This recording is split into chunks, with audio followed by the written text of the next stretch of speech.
I was in Edinburgh and I said to the room, it was like 200 people, I said, hands up if you have no idea who I am. So I'm going to do that here as well. In Edinburgh, everyone's hands went up apart from one guy. Right, who doesn't know who I am? Put your hand up. Okay, that's good. So you know, have you seen me? No? Good, right. So a few hands didn't go up, so that means I'm a little bit better known in Glasgow than I am in Edinburgh. Right, my name's Ajmal Mushtaq. I am the Chief Executive of Boss Pizza, which is a new pizza company. We're aiming to go national with that. We've got 70 branches in the pipeline. Prior to that, I started a tiny little takeaway, maybe about half the size of this room. 30-seater restaurant and a little takeaway. And within 4 years, I grew that to being the biggest takeaway operation in Britain. And we appeared in TV, radio, every TV station, newspapers, business publications, thousands of times in the last, from 2009 to 2013, 2009 to 2023 when I sold the building. So I sold the business, and now I started Boss Pizza 3 years ago, and it's on the runway. It's just about to take off. And today I'm just going to share some lessons from that journey. Yeah, I'm just going to share some lessons for that journey for 20 minutes. Then the next 20 minutes, you're going to solve some real life business problems that I've got in the business today. And then the last 20 minutes, we'll just open up for Q&A at the very end. Okay, right. Ask yourself, what's the best sector to make the most amount of money in, right? That is a fundamental question you're going to have to ask yourself. And the answer is, there is no best sector. The sector that's the best is the one that you've got experience in. So whether you're pouring cement or whether you're making clothes or t-shirts or food or chemical engineering, whatever it is that you're doing, the worst thing you can do is look over the fence and say, oh, that guy's making loads of money selling pizzas or selling fertilizers or whatever it is. The worst thing you can do is look over and say, oh, loads of money to be made in there. Whatever you've got skill in or experience in, there's plenty of money to be made in that. And I started in the food business, and that's the business that made me successful. Okay, next up. I see a group of young individuals here, right? And you have got a major advantage in the sense that you don't actually have any business experience. And see, sometimes that can be an advantage. So for example, I'm an expert in the home delivery space, right? If one of you guys goes to an expert and says, right, I want to start a takeaway, I want to build it to being the biggest in the UK, we're going to guarantee home delivery within 29 minutes, and we're going to run that guarantee for 5 years. You ask any expert in the country and they'll say, you know what, can't be done. I was in that same position in 2009. I didn't have the experience and I just soldiered on and did it. And I executed that, and that made me a multimillionaire. Right? So sometimes listening to the experts is good, but see if you've got a burning desire inside you to do something and you think, you know what, I really believe I can do it. Go ahead and do it. And don't pay too much attention to the experts. Next up, in your business journey, one of the key things that you need to focus on is your credibility. See, now in business, I can pick up the phone to anyone at any level just about, and things just get done. And that's all as a result of my the reputation that I've built up over the 12, 13 years. People get paid on time, they get paid well, we don't try any funny business, we safeguard our reputation so much. And as a result of that, there's actually no friction in the business. And what you're going to find in your business when you do start, there's going to be some people that are really gunning for you or rooting for you. Then there's going to be others that are working against you, right? And the one thing you must do, right, you absolutely must do, If anyone in your team is toxic, or even in your life is toxic or working against you, just get rid of them straight away. There was a great example at Activision, a company in America. The boss tolerated toxic employees. And what happened as a result of that? 100 of his A players left because the boss is tolerating the bullshit from a small group of people. So you must make sure that you get rid of any friction in your life and in your business, because you can't afford to carry that headache. Right, next thing. In your business life, right, when you start, there's no point doing a good job if no one knows about it. You could be making the best food, you could have the best product, you could have the best clothes. If no one knows about it, right, that's almost a total waste of time. So what I do, I spend 50% of my time promoting my business. And I spend 8% of sales, 8% of my total sales go on constantly marketing the business, day in, day out. And we've got 30 different marketing channels. You know, we've got TikTok, we've got all the social media platforms. We still do newspaper, we still do magazine, we do billboards, we do branded, 30 different marketing channels. You've got to get out there and hit people in as many different places as possible, because someone might drive past a billboard and respond. Someone might even still be reading a newspaper. I know you guys don't buy newspapers. Someone might only be on TikTok. So you need to hit your potential consumers in as many different channels, with as many different channels as possible. And one of the things that's really working for us, are you all on TikTok? Who's not on TikTok here? 1, 2, okay, you're all on TikTok. Has anyone seen me on TikTok? Okay, 3 people, great. So I put out business content every day, 1-2 videos a day. I'm not selling a book, I'm not selling a course. All I'm doing is what I'm doing here. I'm just gonna turn up, I'm just gonna deliver really good value, and I'm gonna leave. There's no expectation. I don't want you to do anything for me or anything. And see, when you operate like that, when you're just delivering really good value out there, you actually gain a lot of respect and following. So for example, we had something like over 100 million views, 80,000 followers on our accounts. We've got multiple videos that are in the millions. And that TikTok alone is driving the growth of Boss Pizza. So we've got 70 branches in the pipeline. 3 years ago, we had 0. Then we had 1, 2, 3. And now we've got 70 in the pipeline. And that's all coming from TikTok. So keep an open mind. By the time you guys start your business, there might be another version of TikTok, or there might be some new social media platform.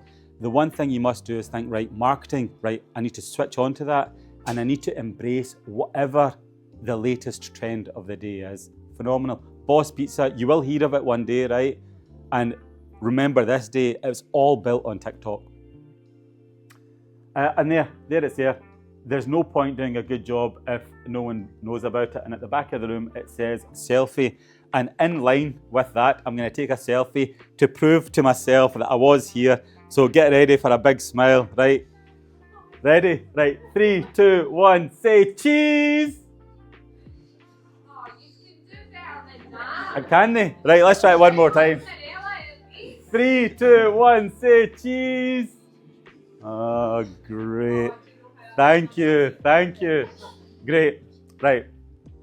So again, wherever you are, just make sure you're documenting what you're doing and then get it out on social media, and then people can respond to that. Next up, in line with that, so short form content is not an option for your business. It's a must, right? You've got CapCut, you've got all of these AI tools in your phone now. Start taking the videos of your product, and you can get it out there, and you can go mega viral. I know a 16-year-old girl, right? So Boss Pizza, let's talk about Boss Pizza. Boss Pizza is a sort of corporation. We've got a head office, we've got a team, we've got a media team, we've got expert marketeers working for us, we've got the whole shebang. There's a bloody 16-year-old girl selling sweets on TikTok, probably making more money than us, and I know who she is.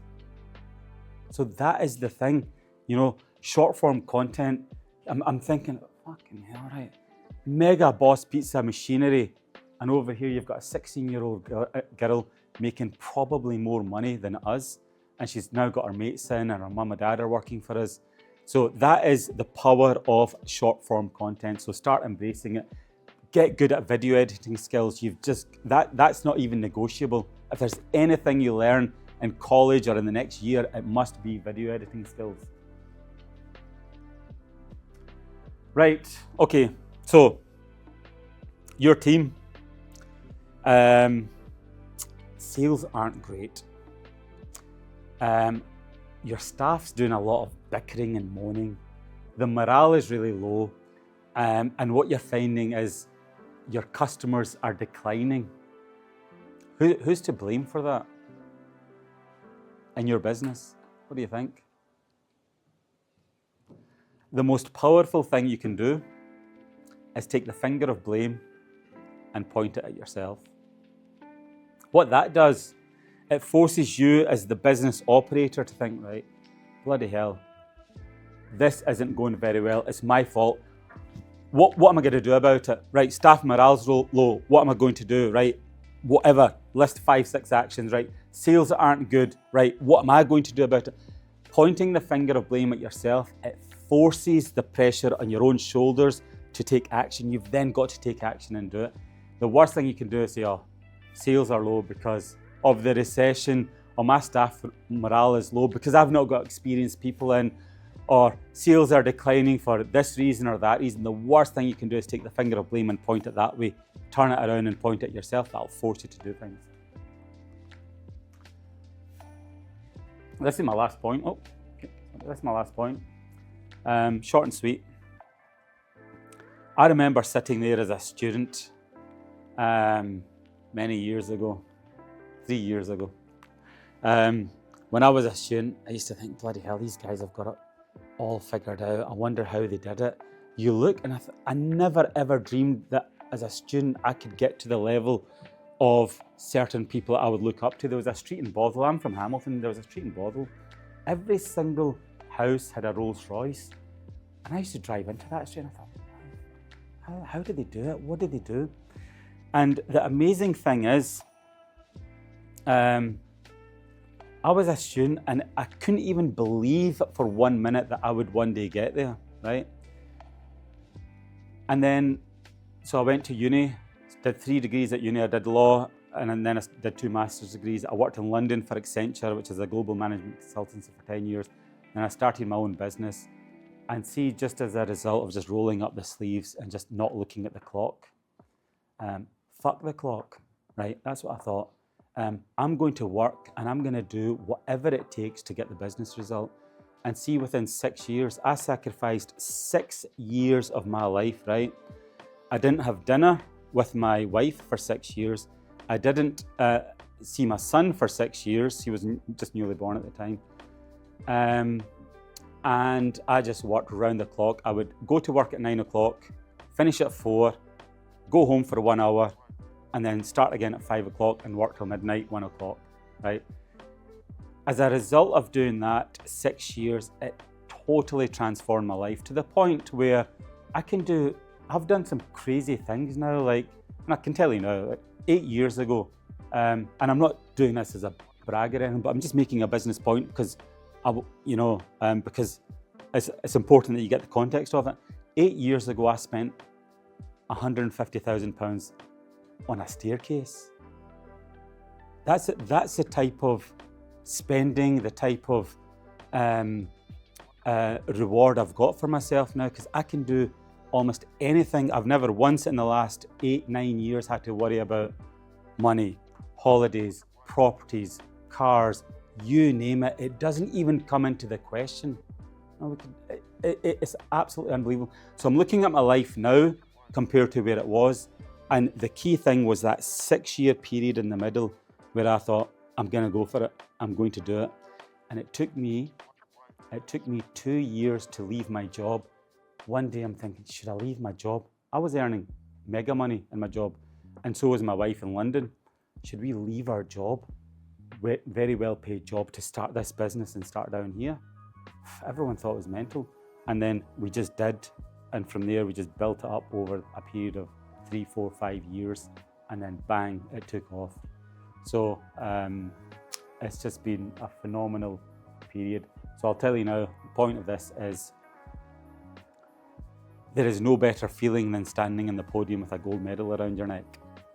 In any endeavour, the journey is going to be hard, but see the sense of achievement and the sense of reward that you get from that is just, it's hard to put into words. So it's just absolutely phenomenal. Right, now what I want to do, you're going to help me. Welcome to the real business world. Right. I'm going to ask you four questions. There's 4 scenarios. You're going to talk amongst your table, and then we're going to open up. You're going to get 2 minutes each. Right. Scenario 1. Can you see this at the back? Okay, mate. Scenario 1. Right. So you can buy a Boss Pizza license. Let's say, for example, you want to open up in, let's just say Glasgow city centre. The franchise fee is 13,500, right? But let's say, for example, there's another option. That other option is you can buy the whole of Greater Glasgow, or the whole of Glasgow, for £135,000 and be the master license holder, right? So you're my business advisor. Where should I put my effort? Is it easier to sell 10 of these to make £135,000? Or is it easier to sell 1 master license at £135,000? That's a question. Discuss amongst yourselves, and we're going to be back here in 2 minutes. Go for it. I can't thank you enough for guiding me in this journey of rolling out Boss Pizza all across the country. Right, table here. Where should I focus my efforts? So should I try and chase that 1 person to get £135,000? Or should I chase 10 people at £13,500 each? What's your name? And then speak up. My name is Jodie, and I would choose Option 1. And what's the thinking behind option 1, Jodie?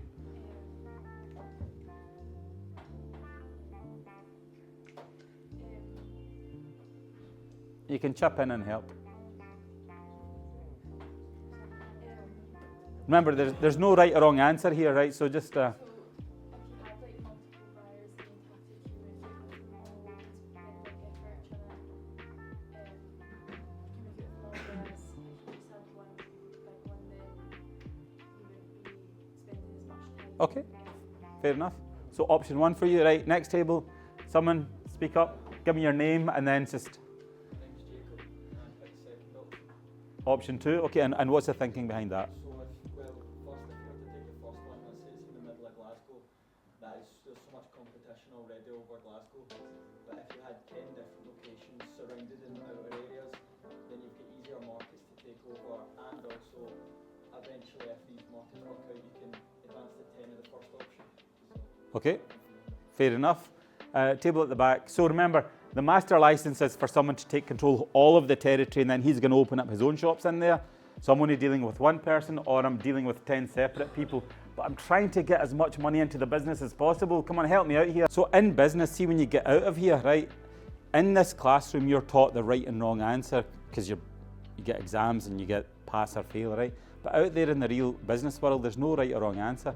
So for us in business, what we found is actually much easier to find 10 customers that are willing to part with a smaller amount of money rather than finding that 1 customer who's going to fork out £135,000. So for us, in this scenario, in the real world, it's option 2. I must say again, there is no right or wrong answer. And that's why business is so difficult. Because see, if there was 1 right answer, do you know what you would do? You guys would learn the course, you'd get out there in the real world, and you'd apply it, and you'd all be multi-billionaires. But it doesn't work like that out there. Okay, right. I'm opening up bang in the centre of town. I've got £1,000 that I need to spend on marketing, right? So I've got the north of the town. Over here, like that, we've got 500 regular customers who buy from us all the time. Should I spend that £1,000 marketing to you guys in the north of the town, or should I market over in the south of the town where there's only a handful of customers. £1,000, I'm going to spend it in market. You guys need to advise me. Go, 2 minutes, let's discuss. Yes, I'm so glad I've got you guys helping me out in this one. Right, let's start with this table here.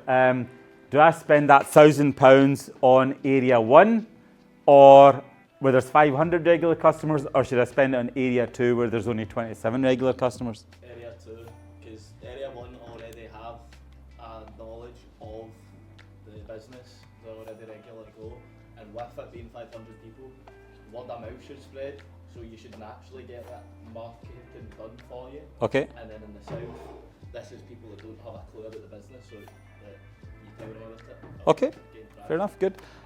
When I go around the table, I need someone else to answer rather than the same person all the time. Okay, this table here. Area 1 or area 2, what do you think? You said area 2. And why is that? Just to build up the presence of the business. Okay, Not really build the area so good. Nice one, thank you. Next table. area 2 as well. Mm-hmm. For the same. There's not many people. Okay, good. Table at the back.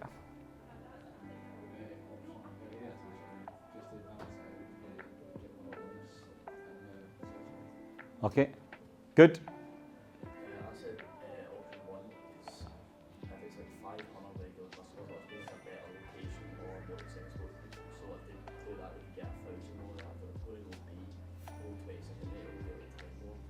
Okay, The market rate is 527. okay, interesting. And this table here finally. We said area 2, like pretty much the same, so you can increase your number of regular customers there because you're losing so much in area 1.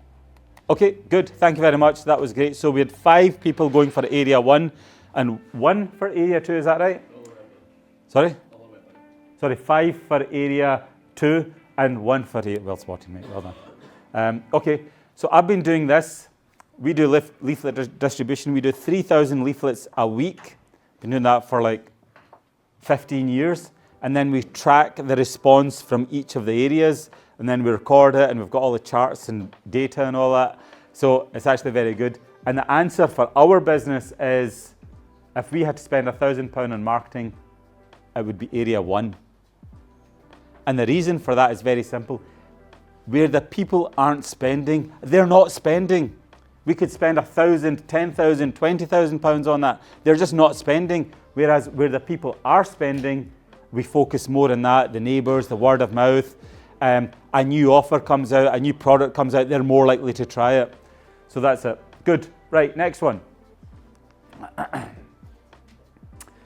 I'm starting a new business today. Ajmal's new water bottle. There you go, I've given you an example. I'm starting a bottled water company, right? I'm starting it today. How long should I work in this business before I chuck in the towel if it's not going well? So let's say, for example, it's week 3 and I'm telling you, business advisors, business sucks. I'm not getting any customers in. How much longer should I soldier on before I chuck in the towel? Right, I'll give you 2 minutes. Go. So this is good. I'm giving the students real business scenarios from the real world. And it's amazing, in the classroom, there's only one right answer, you pass or fail. But in the real business world, there is no right answer, and that's what I'm getting through to them today. Fascinating, really interesting. Okay, that's your 2 minutes not up, but let's get on with it anyway. Right, okay. You know what, I'm so glad to have you guys as business advisors. Thank God you're going to save the day for me. Right, okay, table at the back, boys' table at the back. How many months should I soldier on before I give up?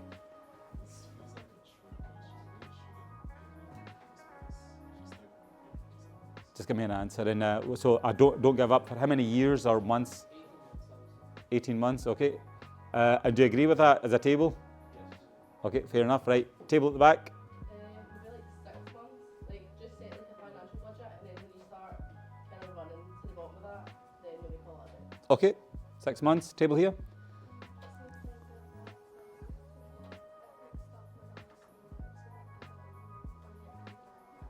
Give it a year or rebrand it. Okay, fair enough. Depending on your own financial situation, how long you can fund it for, and say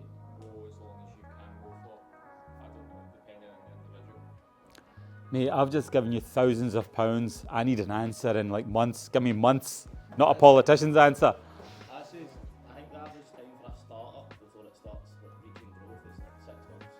Okay, 6 months, right? Fine, girls?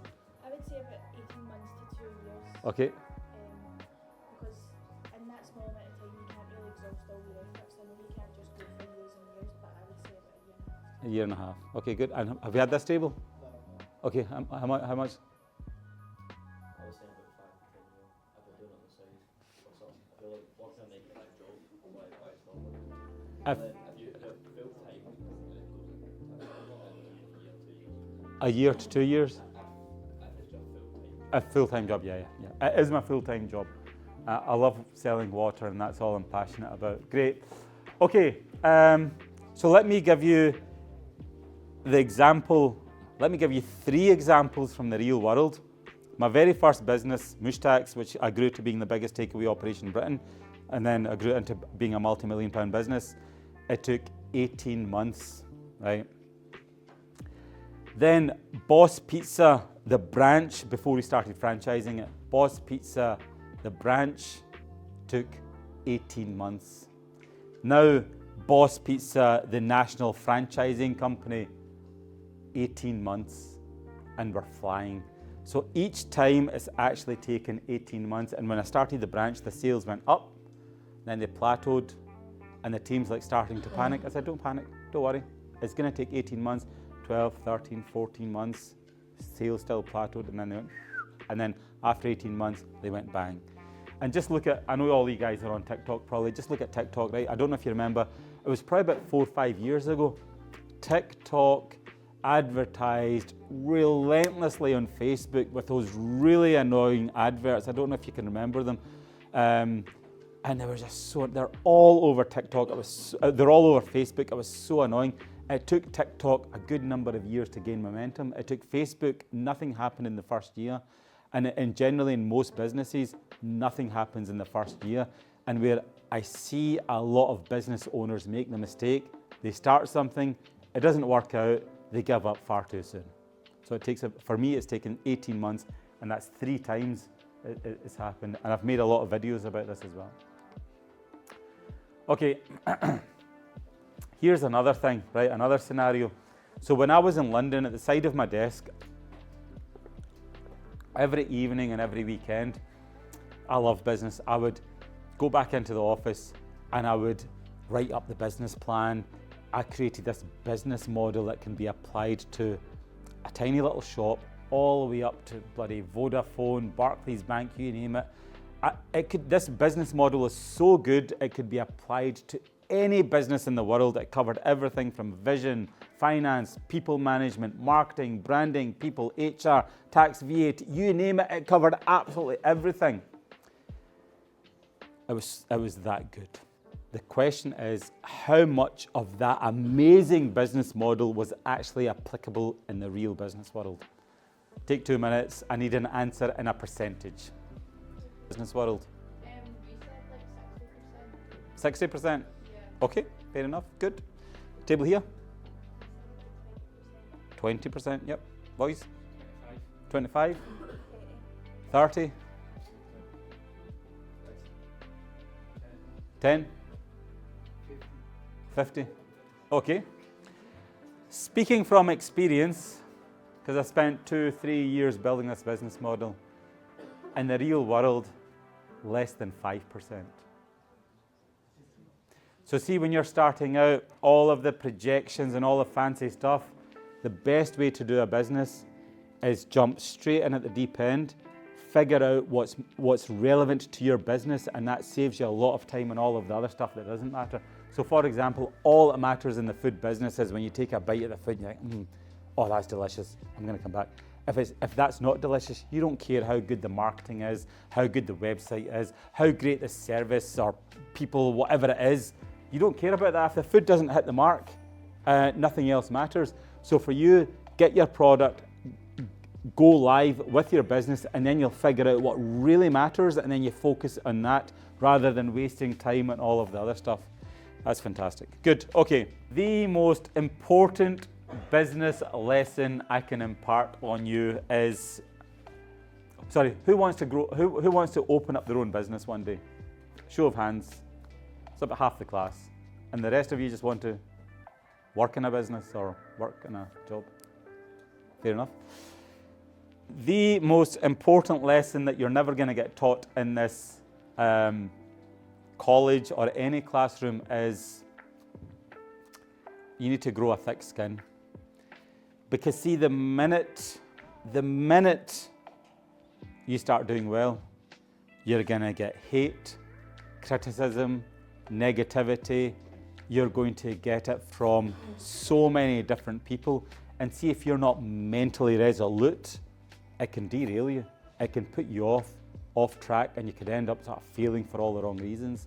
So let me give you an example. I was working in a very well-paid job in London, so was my wife. We left that to start our little business. We started this business, we poured all of our life savings into it. We're very nice, sort of general, sort of hard-working people. And we start the business, it starts to do okay, and then we start getting the hate. People start saying, oh, your food's rubbish. Oh, this is wrong, that's wrong. And see that, especially when you've come down, you've sacrificed everything into this business, and then just someone starts criticizing you, it actually hurts. It's like a spear through the heart.